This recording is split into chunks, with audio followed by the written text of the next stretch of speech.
Olá, bem-vindos a mais um programa da Arte da Guerra, como sempre com o embaixador Francisco Seixas da Costa, a quem peço desde já que nos fale um pouco daquilo que foi eh, a reação de Israel ao ataque, ao anterior ataque do Irão, para lhe perguntar, embaixador, se acha que tudo aquilo que Israel quer fazer relativamente a esta retaliação foi aquilo que fez. Soou um pouco a pouca coisa. Sou, mas eu pergunto-me se não terá havido na dimensão e no modo como Israel reagiu ao ataque iraniano, que no fundo também convém lembrar, já correspondia àquilo que era uma reação ao ataque israelita à embaixada iraniana em Damasco, que matou 7 pessoas. Este ataque iraniano acabou por ser, como nós aqui comentámos, já avisados, os Estados Unidos estavam avisados, de qualquer forma não teve qualquer impacto em termos de vítimas humanas, o que deu ideia, de uma certa maneira, que o ataque iraniano tinha como objetivo, no fundo, corresponder à indignação interna que havia no Irão e à noção de que o Irão não pode, no plano internacional, estar sempre à espera da atuação daqueles que o fazem por procuração iraniana, quer no Hezbollah, quer na Jihad Islâmica, quer nos Houthis, quer mesmo até no Hamas, e tem ele próprio que reagir, digamos, enquanto país, coisa que normalmente não faz. O Irão, apesar de tudo, é um país bastante contido nas suas ações externas, se nos lembrarmos de todo o passado. A reação israelita era inevitável, tendo em atenção aquilo que é o histórico israelita, mas eu pergunto-me se a reação israelita foi limitada, como se viu. Aparentemente foram enviados uns drones para a zona de Isfahan, que tiveram algum efeito prático, mas não devastador, e em particular foram para uma zona, e esse é um aspecto interessante, para uma zona onde se decorre parte do plano nuclear iraniano, de enriquecimento de urânio no Irão. E já falaremos um pouco sobre isso. A sensação que se tem é que os Estados Unidos, ao terem sido um elemento essencial na defesa de Israel a quando do ataque iraniano, e todos nós sabemos hoje que sem os Estados Unidos o ataque iraniano podia ter tido um impacto muito maior em termos de vítimas, em termos inclusivamente de desgaste sob o ponto de vista material. Os Estados Unidos terão ganho junto de Israel, eu diria, alguma força e algum leverage, por utilizar uma expressão anglo-saxónica, que provavelmente não estavam a demonstrar no caso de Gaza. E os Estados Unidos terão, em primeiro lugar, dito a Israel que era talvez necessário evitar um ataque maciço ao próprio território iraniano. Nós sabemos que Israel tem esta tentação há muitos anos, nomeadamente em relação ao, ao processo nuclear, de construção nuclear iraniana, mas Israel tem feito no passado ações dentro do território iraniano que normalmente não reivindica. Aparecem mortos uns generais, aparecem mortos uns cientistas, há um conjunto de ações que, não obstante estarem, digamos, crismadas no direito internacional como criminosas sob esse ponto de vista, Israel procura evitar ligar-se a essas ações, mas pratica-as e toda a gente sabe que são feitas por Israel e pelos serviços da Mossad. E, portanto, a reação israelita foi pequena, mas também convém ligá-la a outras ações que, entretanto, ocorreram. Houve em estruturas de natureza xiita dentro do Iraque ataques a essas estruturas. Os americanos dizem que não foram eles, os israelitas não dizem que foram nem que não foram. O que é presumível é que Israel vá fazer, digamos, como resposta ao ataque iraniano, um conjunto variado de ações, talvez espaçadas no tempo, que possam dar, no fundo, a ideia que Israel quer dar é que naquela zona Israel faz mais ou menos o que quer e quando quer, e normalmente não precisa de pedir autorização a ninguém. Talvez tenha precisado, desta vez, de ter alguma luz verde distante dos Estados Unidos, porque os Estados Unidos não estão manifestamente interessados na criação no Médio Oriente de uma guerra aberta que possa obrigá-los, inclusivamente, a um empenhamento de natureza militar maior do que aquele que já têm através das bases que possuem na região, bases essas que foram absolutamente instrumentais para ajudarem Israel a defender-se do ataque iraniano. Então aqui é um complexo de situações, veremos em que medida que Israel consegue ligar isto também à questão de Gaza, onde nós temos visto que Israel nos últimos dias, depois de ter dado indicações de que ia avançar para a zona de Rafah, portanto no sul da faixa de Gaza, fez já várias ações que resultaram em uma chacina de muitos civis, muitas crianças inclusivamente, mas isso parece, digamos, constituir parte daquilo que é a doutrina do governo israelita, a doutrina de Netanyahu, que é ir até ao fim na questão de Gaza. E vale a pena dizer uma coisa, porque isso é muito claro. Tudo aquilo que era o acussamento de que Israel estava a ser vítima nas últimas semanas, nos últimos meses, relativamente ao modo como a ação em Gaza estava a processar, de certa maneira aligerou um pouco depois de Israel ter sido atacado pelo Irão. Israel, com o ataque do Irão, acabou por ganhar, digamos, alguma bolsa de oxigênio para as suas ações, e mais do que isso, deixou de estar sob o fogo internacional e passou, digamos, a poder, uma vez mais, retomar a ação ofensiva em Gaza, mesmo com os efeitos colaterais sérios que isso tem nas populações civis. Isso, com certeza, é essa espécie de bolsa de oxigênio que se foi esvaziando desde 7 de outubro, em algumas alturas esvaziou-se muito rapidamente, está agora então, na sua ótica, mais uma vez cheia, ou a encher. Não, cheia não Não... está. Aham, Cheia não está, até porque Israel, como não se contém nas suas ações na faixa de Gaza, que acho exatamente. que a limpeza total da faixa de Gaza é o seu objetivo, nós não sabemos em que medida é que essa limpeza total pode ser feita garantindo ou conseguindo garantir a presença de populações civis na faixa de Gaza. Estamos a falar de um território pequeno onde vivem 2 milhões e 300 mil pessoas, 300 mil, menos as cerca de 40 mil que já entretanto já foram mortas. Uh, e, uh, e, portanto, estamos aqui num terreno muito movediço. Israel pode estar a continuar a pagar um preço internacional. Esse preço internacional é que se atenuou depois de Israel ter passado por este período de ser vítima do ataque israelita. Ao contrário, embaixador, se me permite que o interrompa, do ponto de vista interno, aparentemente as coisas funcionaram um pouco ao contrário, porque exatamente o lado mais radical da sociedade israelita, e em Israel aparentemente tudo o que é radical é de extrema-direita, não ficou nada contente com vou usar esta palavra, com a bondade das represálias exercidas sobre o Irão. Não, é evidente que dentro de Israel, vale a pena dizer o seguinte: a população israelita está hoje muito mobilizada contra tudo o que ataca Israel, seja em Gaza, seja no Irão, seja quaisquer outros inimigos, nomeadamente aqueles que se manifestam através da fronteira do Líbano ou através da fronteira da Síria. Israel é hoje uma sociedade altamente radicalizada. E mais do que isso, é uma sociedade sofrida depois do ataque terrorista de 7 de outubro, e é uma sociedade que, mais do que condenar as ações levadas a cabo pelo governo, e em particular por Netanyahu, condena a sua ineficácia. Portanto, eu não sei, olhando para aquilo que são as comunicações que aparecem e os artigos que aparecem na imprensa israelita, onde desapareceram inclusivamente menções aos custos civis dos ataques em Gaza, o que é trágico para uma sociedade que tem uma credencial democrática.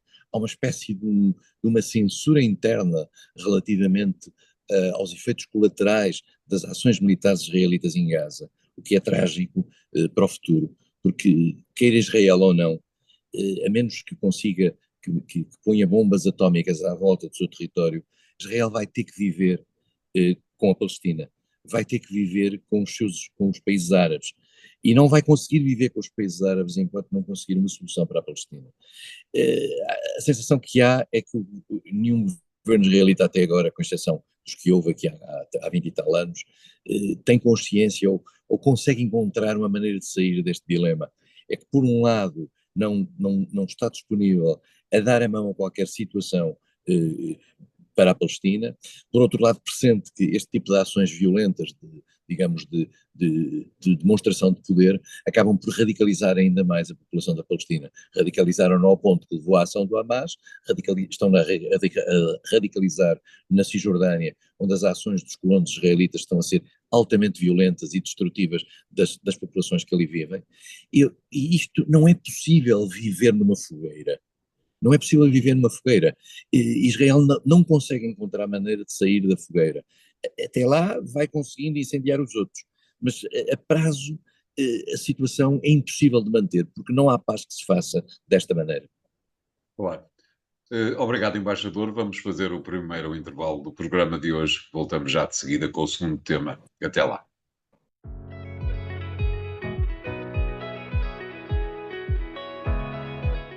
Bem-vindos à segunda parte de A Arte da Guerra, desta vez para pedirmos ao embaixador Seixas da Costa que nos fale um pouco daquilo que foi mais uma semana de guerra na Ucrânia, partindo talvez daquele estranho ponto em que a Polónia se diz interessada ou disponível para que a NATO, se acaso vir necessidade disso, colocar armamento atómico no seu território. Não lhe parece uma decisão levemente suicidária, embaixador?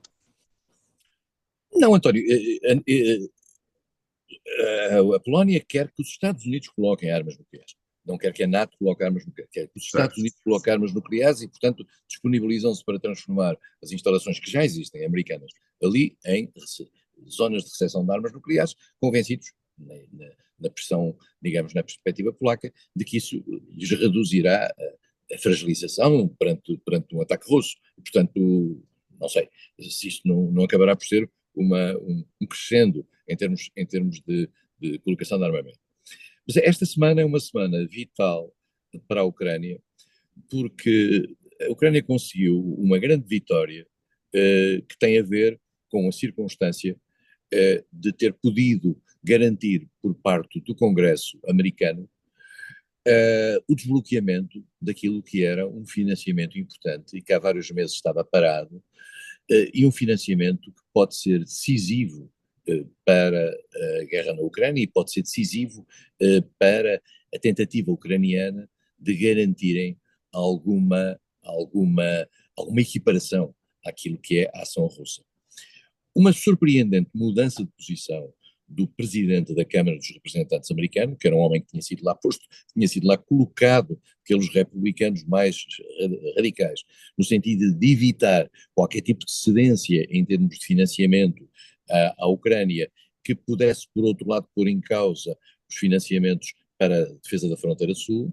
De repente, aparentemente convencido pelos serviços secretos americanos, o presidente da Câmara dos Representantes decidiu pôr a votação um apoio à Ucrânia e também também a Israel e também aos países asiáticos e também uma fatia para a ajuda humanitária a Gaza. Essa circunstância mudou muita coisa. E em particular mudou aquilo que era o mal-estar da Ucrânia, que estava a ser muito claro nas últimas semanas, e também ecoado por muitos países europeus, de que a Ucrânia estava a ficar sem armas e que muito provavelmente, a continuar assim, a Ucrânia ia começar a recuar nas suas linhas de defesa e a Rússia ia começar e continuar a avançar, como estava a fazer, embora de forma relativamente limitada em termos do terreno. Isto pode mudar as coisas. Se de facto o armamento americano e a qualidade da defesa ucraniana puder ser alterada, isto pode dar a Zelensky e aos ucranianos, digamos, um sopro importante de vida. Veremos, no entanto, se os ucranianos conseguirão utilizar, mas aparentemente vão conseguir, porque eles o disseram, e aparentemente foi uma grande alegria para os ucranianos, se conseguir, digamos, mobilizar pessoal também para pôr todo este equipamento em funcionamento. Nós temos que perceber também que, paralelamente a isto, estão a ser preparados os F-16, estão a ser preparadas ajudas europeias, e portanto pode ser que, depois de um inverno dramático pelo qual a Ucrânia passou, com os ataques russos muito fortes, quer por drones, quer por mísseis, em particular num ataque violentíssimo, como já tinha acontecido, aliás, ano passado, por esta altura, às infraestruturas de natureza energética, com o recuo russos, com recuos ucranianos por pressão russa na zona leste, com a segunda principal cidade ucraniana, Kharkiv, a ser ameaçada fortemente, e mais do que isso, a ser flagelada de uma maneira que parece indiciar que os russos gostariam que os ucranianos saíssem de Kharkiv, e portanto criariam uma espécie de cidade vazia, o que é importante em termos militares. Neste momento, a mudança em termos de financiamento e de equipamento ucraniano pode alterar as coisas. E se alterar as coisas, a Ucrânia pode ter aqui um verão, digamos, menos desagradável do que aquele que se previa. Vamos ver em que medida é que este equipamento chega rapidamente, em que medida é que ele é utilizado. A experiência mostra que a Ucrânia demonstra uma grande capacidade de utilização de equipamento e uma grande capacidade de adaptação rápida às mudanças em termos de ajuda externa. E, portanto, podemos ter aqui num momento de mudança na guerra, não necessariamente que permita pensar numa nova contraofensiva ucraniana, etc., mas pelo menos da travagem daquilo que era o avanço russo. E vale a pena dizer também que alguma irritação, alguma inquietação, alguma atitude de reação por parte de Moscovo faz pensar que Moscovo estava convencida que tinha este fornecimento de equipamento congelado até bastante mais tarde, isto é, provavelmente até à altura das eleições. Portanto, Moscovo, que está claramente à espera de Trump, se este equipamento não tivesse chegado ou não chegar, terá garantido aqui uma posição de vantagem. Com este equipamento, as coisas podem não ser as mesmas. Acha, embaixador, que as razões que levaram o presidente da Câmara de Representantes do Congresso a mudar de posição serão razões suficientes para que Donald Trump também mude a sua posição, ou ele é um irredutível? Não, não parece, não parece. Este homem terá tido um rebate de consciência, talvez em função de informações que teve, não apenas quanto às consequências para a Ucrânia da invasão russa, mas também, inclusivamente, dos equilíbrios globais face ao papel dos Estados Unidos no mundo e face ao recuo que isto significaria. Aparentemente, a inteligência americana terá convencido este homem, que é um patriota e, portanto, decidiu fazer esta opção, mesmo que, eventualmente, até possa vir a perder o cargo por virtude do mal-estar dentro do Partido Republicano. Mas, portanto, eu acho que Trump não é sensível a estes argumentos. Trump, para já, está debaixo de uma atrapalhada monumental com os processos judiciais que tem, e tem que estar presente nos júris e nas salas de audiência, mas Trump não dá mostras de ser flexível perante este tipo de argumentação. E, portanto, não me parece que este seja um argumento que na cabeça dele vá mudar a sua atitude.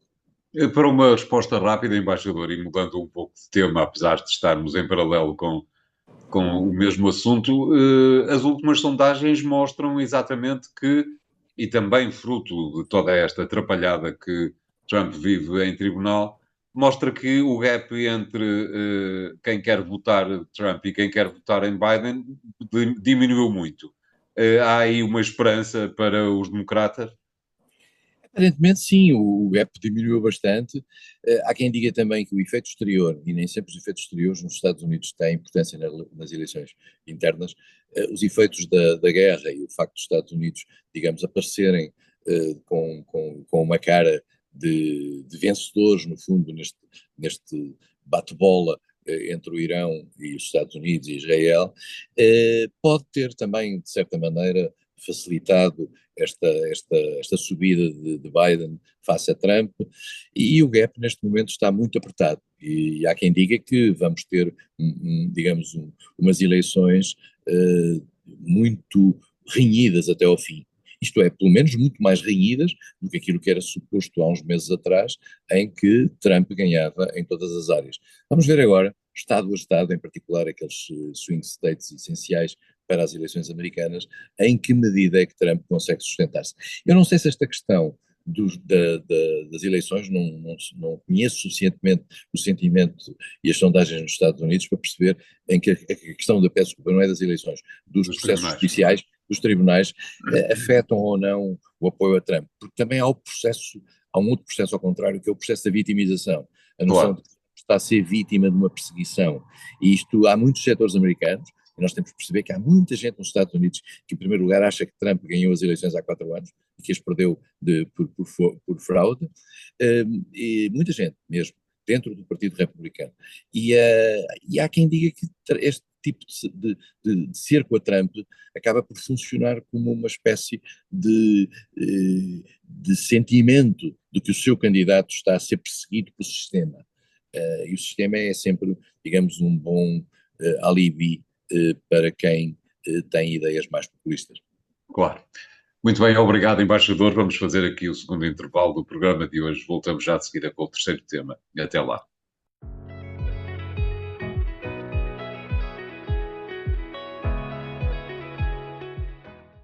Bem-vindos à terceira parte de Arte da Guerra, desta vez para pedirmos ao embaixador Seixas da Costa que analise aquilo que tem sido a atividade política na Catalunha, numa altura No País em Vasco, que... no País Vasco, António. Desculpa, Estamos a falar peço desculpa. do País Vasco. É verdade, no País Vasco. Estavam as duas em paralelo, Catalunha e País Vasco.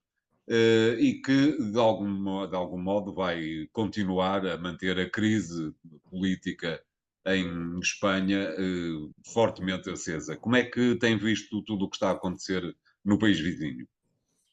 As eleições autonómicas no País Vasco tinham como ponto interessante de perceber em que medida é que os nacionalistas, aqueles que defendem a independência do País Vasco, cresciam em termos eleitorais e, em particular, em que medida o partido mais radical, o Bildu, que é um partido, enfim, que tem uma origem no Arribatazuna, que por sua vez era a cara política da ETA essa que desapareceu já há 13 anos e que, enfim, desapareceu nas suas ações, há 6 anos que foi dissolvida, mas o Bildu continua a ser visto como essa face mais radical do independentismo.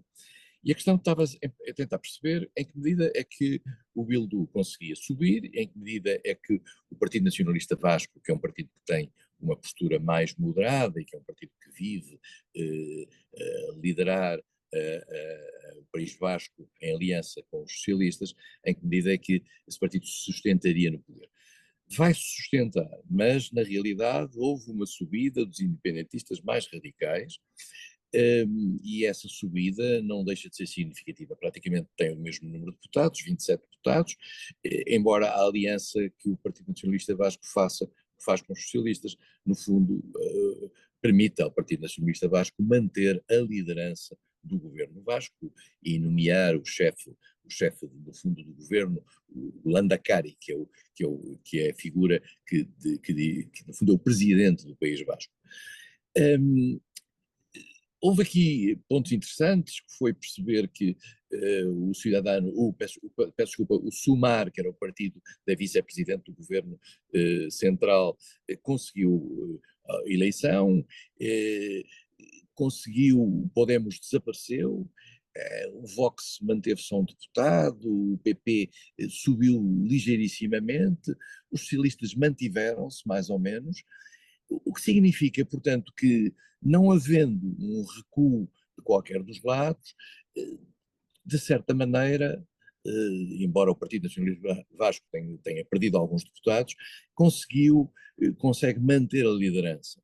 O que significa também que a aliança entre no governo central, entre Pedro Sánchez e estes grupos mais à esquerda, ou mais independentistas, alguns não são mais à esquerda, peço desculpa, mas são mais pró-independência, quer no País Basco, quer noutras regiões, continua a ser, digamos, um tricô e uma tarefa de articulação pontual, o que faz com que a fragilidade do governo de Pedro Sánchez continue. Parece que em Espanha a ideia de permanecer no poder a todo custo é a lei que tem vindo a manter os socialistas ao longo destes anos. E Pedro Sánchez é nisso um hábil autor. Mas não sei em que medida é que a subida de alguns elementos mais radicais não pode fazê-los tentar a puxar o tapete mais cedo ou mais tarde a Pedro Sánchez. É um sistema muito complicado, é uma situação, digamos, muito difícil, aquela que marca o cotidiano espanhol. O governo espanhol mantém-se no poder graças a uma política de alianças muito arriscada, que muitos espanhóis consideram, inclusivamente, ser pouco patriótica relativamente à própria afirmação da continuidade da unidade espanhola, mas que aparentemente, por este tricô político, é possível manejar todas estas cores e é possível, pelo menos, permanecer no poder. O facto de o PSOE não descer abruptamente, como alguns analistas achavam que iria acontecer, e por outro lado, esse outro facto que é o Partido Popular não disparar em termos de votação, acaba por conferir alguma, voltamos ao oxigênio, uma bolsa de oxigênio a Pedro Sánchez. O Partido Popular tem dentro de si tensões várias. E essas tensões não foram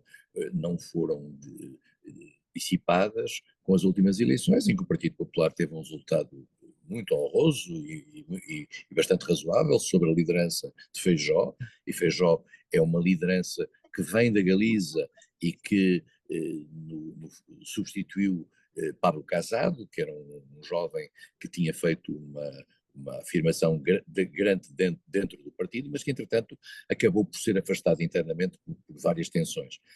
Mas Feijó não está à vontade, porque Feijó sabe que tem à sua direita, por exemplo, a líder de Madrid, Díaz Ayuso, que não desarma relativamente à tentativa de, mais cedo ou mais tarde, disputar a liderança. Nós em Espanha verificamos que estes líderes, de qualquer dos lados, vivem sob uma montanha de processos judiciais. Díaz Ayuso tem um processo judicial complicado que envolve o seu irmão e um conjunto de negócios feitos durante a pandemia, e essa acusação foi feita pelo PP, pelo Partido Popular, foi ainda ao tempo em que Casado era líder. Agora tem outra acusação denunciada pela esquerda, que tem a ver com o seu marido e com dívidas ao fisco, etc. Mas, por outro lado, também aparecem feitas pela direita acusações à mulher de Pedro Sánchez, e também com consequências judiciais. A Espanha vive num mundo que nós aqui em Portugal, que achamos que a nossa situação política é muito tensa, não compreendemos. A Espanha vive num verdadeiro vulcão da natureza política, com implicações práticas ao nível da comunicação social, com uma tensão virulentíssima nos órgãos institucionais, nomeadamente no Parlamento, em que a própria relação entre os eleitos se faz de uma forma profundamente agressiva e passando já quaisquer patamares de violência verbal que nós alguma vez tínhamos visto em Portugal. Não era uma situação de que se pudesse estar à espera, não lhe parece, embaixador? A ideia é, António, que aquelas que falavam os nossos pais, as duas Espanhas, as Espanhas que já tinham estado na Guerra Civil, as Espanhas que se harmonizaram quando da transição, essas duas Espanhas verdadeiramente nunca se reconciliaram. E que isto vem ao de cima em vários formatos. Nós não podemos dizer, como dizem os mineiros no Brasil, que os mineiros nunca se zangam, mas também nunca se reconciliam. Não, em Espanha zangam-se e também nunca se reconciliam. Exatamente. Muito bem, embaixador, obrigado. O programa fica hoje por aqui. Continuem a vê-lo nos sites do Jornal Económico e até para a semana. Até lá.